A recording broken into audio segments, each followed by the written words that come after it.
A new type of coronavirus was recently found in a pneumonia outbreak in central China's Wuhan city. It is a new strain of coronavirus that has not yet been previously identified in humans. Coronaviruses are a large family of viruses known to cause illness ranging from the common cold to more severe diseases such as the Middle East Respiratory Syndrome, MERS, and Severe Acute Respiratory Syndrome, SARS.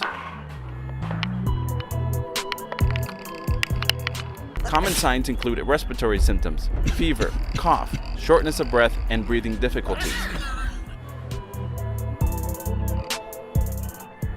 So far with the current virus, we have limited human-to-human transmission.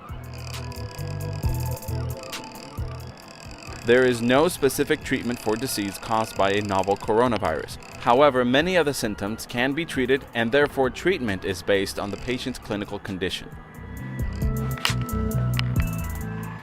Maintain basic hand and respiratory hygiene and safe food practices, and avoid close contact when possible with anyone showing symptoms of respiratory illness such as coughing and sneezing.